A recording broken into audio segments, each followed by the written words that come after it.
भगवान ओगढ़दानी त्रिकालदर्शी कैलाशी। हर हर हर हर महादेव। भगवान शंकर ओगढ़दानी त्रिकालदर्शी मेरे शिव ने कृपा करी और काल भैरव प्रकट होकर ब्रह्मा जी का सिर काट दिए, ब्रह्मा जी का मस्तक कटा। भगवान ब्रह्मदेव ने क्षमा याचना करी, क्षमा याचना करी। तब भगवान विष्णु ने कहा, क्या चाहते हो ब्रह्मदेव? ब्रह्मा जी बोले, प्रभु बस इतनी कृपा कर दो महाराज, एक करुणा थोड़ी सी कर दीजिए। जो मेरा सिर कटा है, वो कटा हुआ सिर संसार में इसको लोग बुरा ना कहें, इससे नफरत ना करें, ऐसी कृपा कर। भगवान ने कहा, क्या करना चाहिए? भगवान विष्णु बोले, प्रभु आप तो सामर्थ्यवान हैं, आप सब कुछ कर सकते हैं। भगवान उसी समय पर ब्रह्मा जी के कटे हुए सिर को बट वृक्ष बना देते। काय का वृक्ष बनाया है? बट वृक्ष। भगवान शंकर ने कहा, सुनो ब्रह्मा जी, हे ब्रह्मदेव, तुम्हारा जो सिर कटा है ये बट वृक्ष के नाम से पूजा जाएगा। इस बड़ के पेड़ के नीचे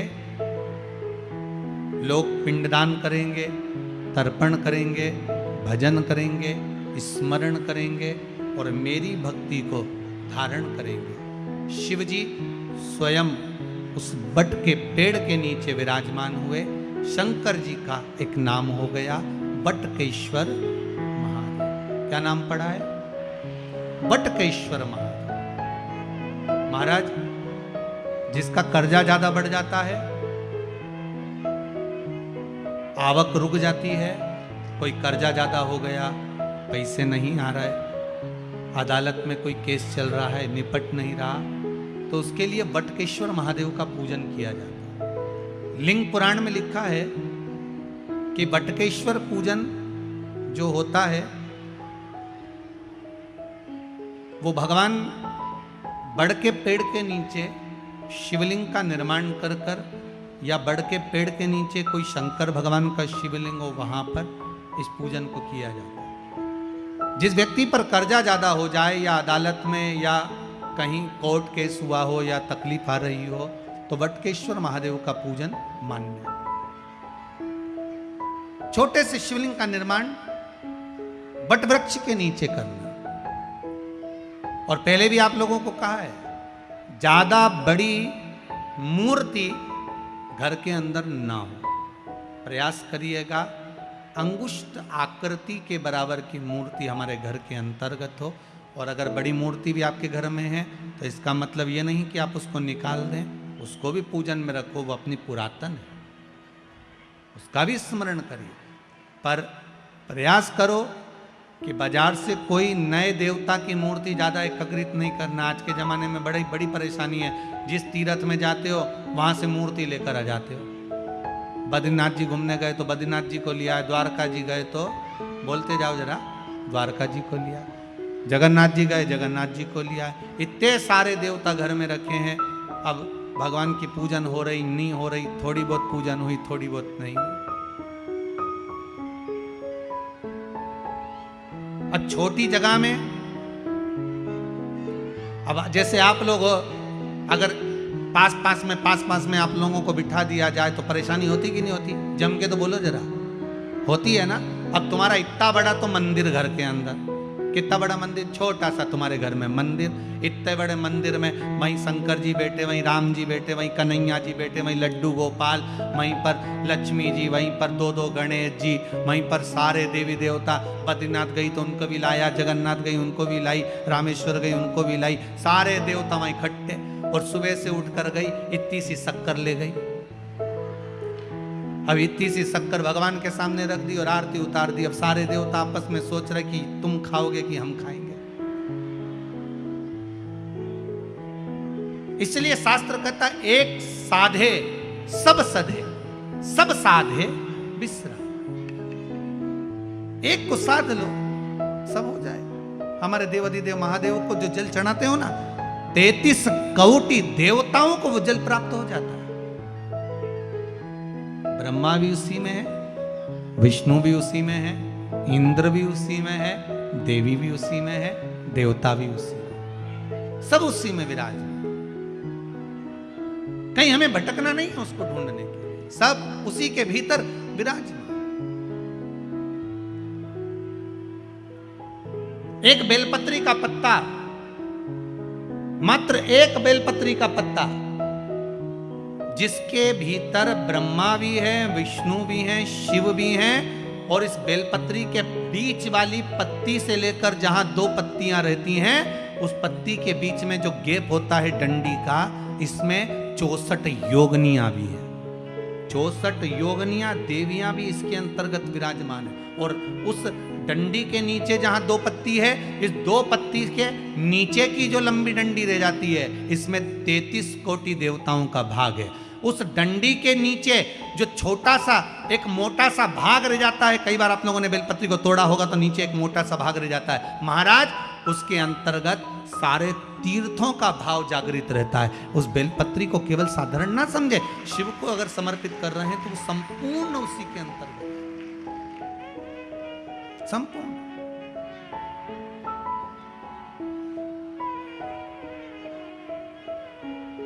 केवल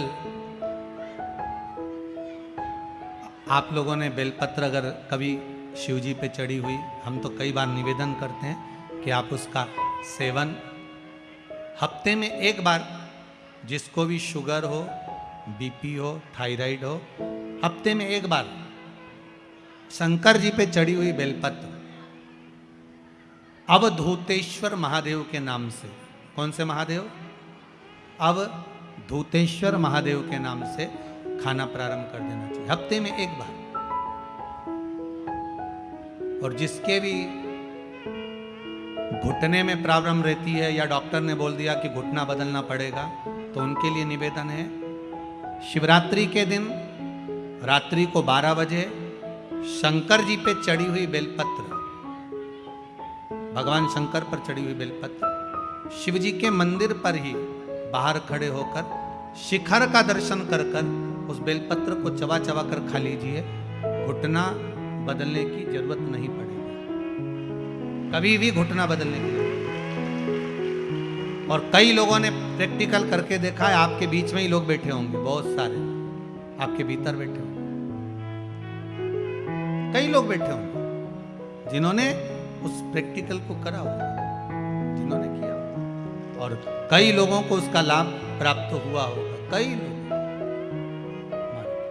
अब शिव महापुराण की कथा कर रहे, शंकर का चरित्र, ओगरदानी मेरे त्रिकालदर्शी की कथा कर रहे। महाराज ब्रह्मा जी से कहा,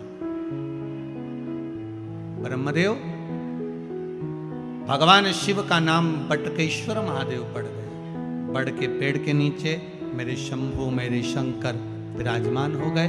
आगे जो पावन चरित्र आया है शिव महापुराण का, जैसे आपको वर्णन किया, ब्रह्मा जी ने भगवान शिव से पूछा कि सृष्टि का निर्माण कैसे करना है, वो दर्शन आप कराइए।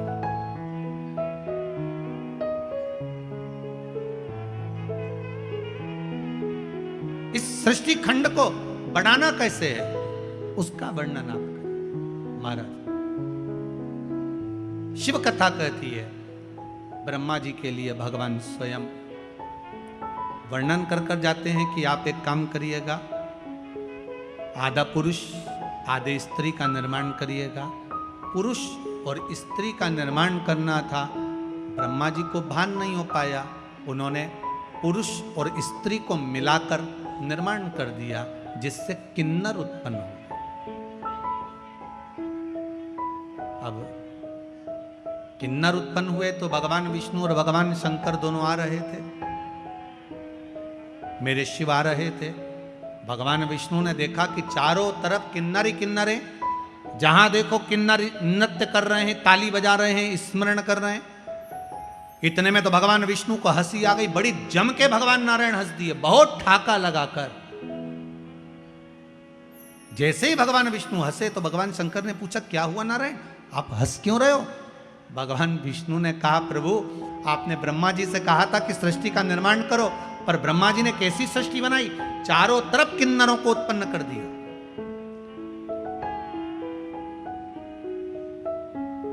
सबसे पहली सृष्टि का निर्माण में किन्नर उत्पन्न हुए थे। इसलिए आज भी शुभ कार्य में, घर के मंगल विवाह में, बच्चों का जन्म होता है, उसमें किन्नर आमंत्रित होते हैं और किन्नरों को कुछ देना पड़ता है।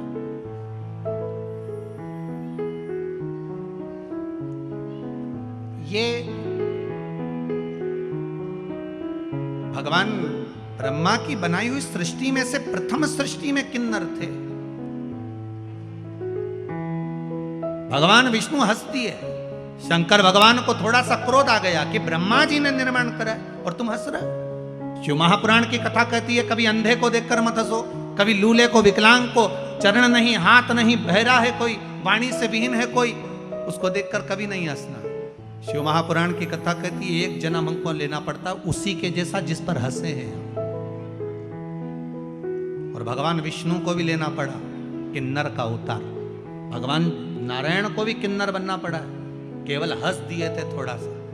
और भगवान विष्णु जो ठहाका लगाकर हंसे, शंकर भगवान ने कह दिया, नारायण आप ब्रह्मा की बनाई हुई सृष्टि पर किन्नरों पर हंसे हो, आपको पृथ्वी पर जाकर किन्नर बनना पड़ेगा, आपको भी किन्नर बनना पड़ेगा। भगवान विष्णु की आंख में से जल बह गया। नारायण रो दिए, शिव आप मुझसे कह रहे हो कि मुझे किन्नर बनना पड़ेगा? हाँ, क्योंकि आप ब्रह्मा की बनाई हुई सृष्टि पर हंसे हो। और आया समय, जिस समय पर पांडव और कौरवों का युद्ध प्रारंभ होना था। कुरुक्षेत्र की भूमि पर जब युद्ध करने के लिए कौरव और पांडव पहुंचे, तो कुरुक्षेत्र की भूमि पर चंडी प्रकट हो गई। कुरुक्षेत्र की भूमि पर चंडी प्रकट हुई और चंडी ने कहा, सुनो कौरव और पांडव, ये भूमि मेरी है। भूमि पर युद्ध करने से पहले कौरवों को अपने परिवार में से किसी एक की बलि देना पड़ेगी और पांडवों में से परिवार में से किसी एक की बलि देना पड़ेगी, तब तो तुम इस कुरुक्षेत्र की भूमि पर युद्ध लड़ सकते हो। अब कौरव तो खुश हो गए क्योंकि हम 100 भाई, एक आध अगर बलि में मर भी गया तो 99 तो बचेंगे। पर दुख तो पांडवों को था, 5 में से एक मर गया तो फिर युद्ध कैसे होगा। भगवान कृष्ण को चिंता व्यापने लगी, टेंशन पड़ गया मेरे ठाकुर को, चिंता व्याप गई, करना क्या है। तब भगवान कृष्ण को याद आया, अर्जुन जिस समय द्रौपदी को विवाह कर कर लेकर आया था, लाकर द्रौपदी को जब खड़ा करा, माता कुंती से कहा, मां देखिए हम क्या लेकर आए, और माता ने कह दिया 5 वही बांट लो। द्रौपदी ने अर्जुन से पूछा क्या बात है। अर्जुन ने कहा तुम्हें 5 पतियों की पत्नी बनना पड़ेगी। द्रौपदी ने कहा मैं पत्नी बनने को तैयार हूं, पर शर्त एक है, मेरे कक्ष में 1 वर्ष में 1 पति रहेगा। अगर दूसरा पति मेरे कक्ष में अगर आ जाता है तो उसको 5 वर्ष के लिए वन भोगना पड़ेगा। अगर मैं 5 पतियों की पत्नी बन सकती हूं तो थोड़ा संकल्प आपको भी लेना पड़ेगा। अर्जुन ने 5 से पूछा, 5 तैयार थे। आज जिस कक्ष में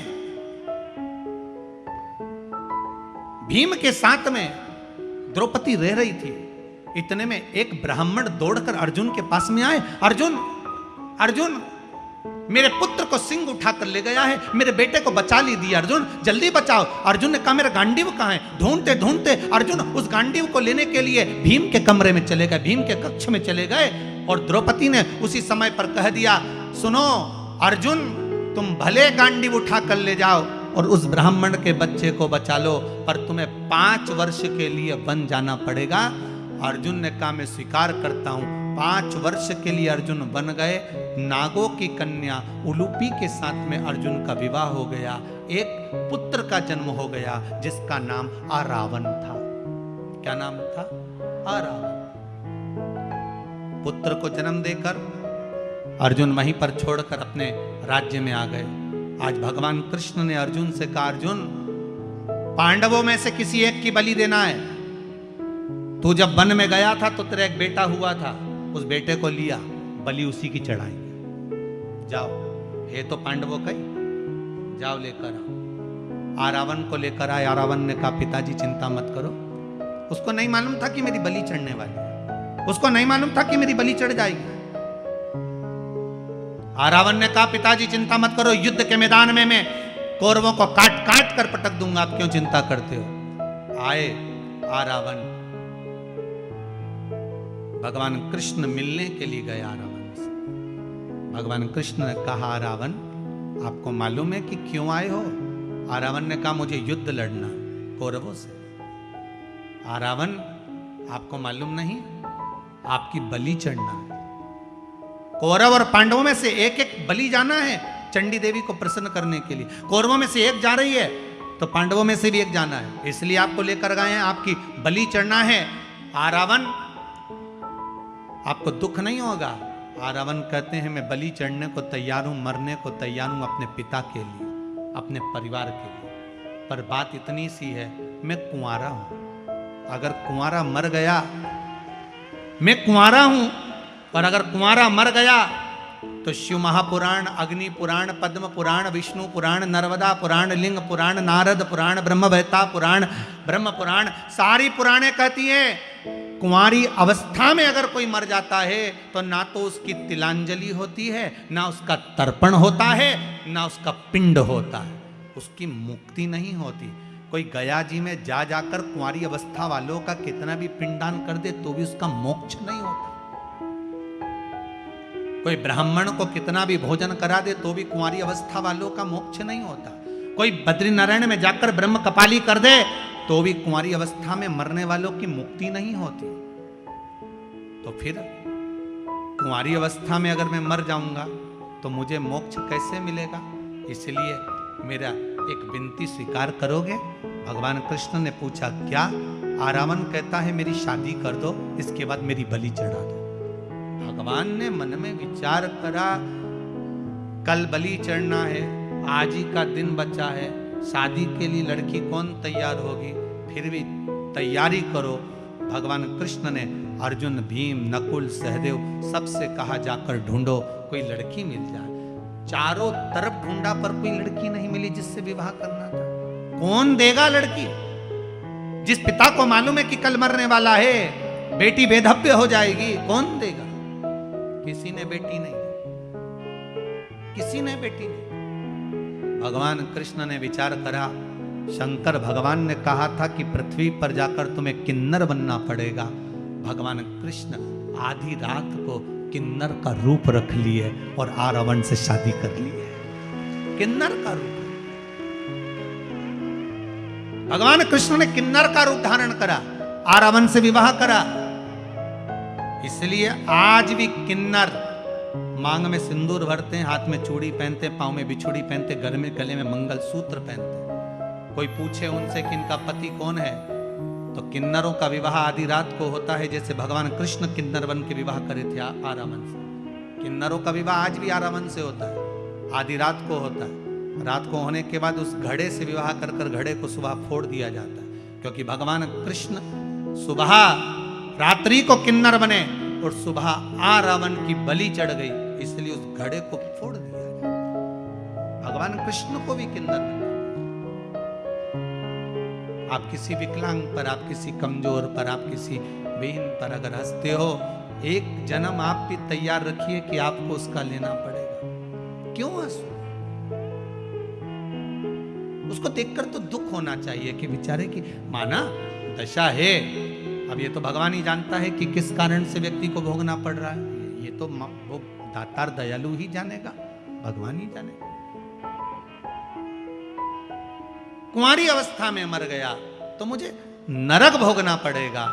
कुंवारी इसीलिए शिव महापुराण की कथा कहती है भागवत पितरों को तार सकती है, भागवत पितरों को तार देती है, पर शिव महापुराण की कथा केवल एक कथा ऐसी है जो कि आहूतों को तारती। आहूत मतलब कुंवारी अवस्था में जो मर गए, गर्भ में 6 महीने का, 8 महीने का, 9 महीने का, 10 महीने का कोई बच्चा जन्म लेकर कुंवारी अवस्था में, कोई बड़ा होकर जिसका विवाह नहीं हुआ, अधोगति में कोई मर गया, ये शिव महापुराण कुंवारी अवस्था वालों को तार देती है। कहते हैं कि कथा सुनकर जो व्यक्ति निकल कर जाता है शिव महापुराण की कथा सुनकर, उसके शरीर से एक तरंग निकलती है। रास्ते में, मार्ग में जितने भी कुंवारे मर गए हो, एक्सीडेंट में मर गए हो, या किसी के घर के अंदर गर्भ में 6 महीना, 8 महीना, 9 महीना, 10 महीना का कोई बच्चा शांत हो गया हो, वो नारी भी अगर कोई कथा सुनकर जा रहा हो, उसका मुख देख लेती है तो उसका दोष समाप्त हो जाता है, और जो कुंवारी अवस्था में मर गया उसका मोक्ष हो जाता है। शिव महापुराण की कथा अधोगति वालों को भी तार देती। आज आप लोग इतनी संख्या में आए हो, बाबा विश्वनाथ की कृपा, महाकाल दादा की दया है, शंभू की कृपा है, मेरे शंकर की, वो तारने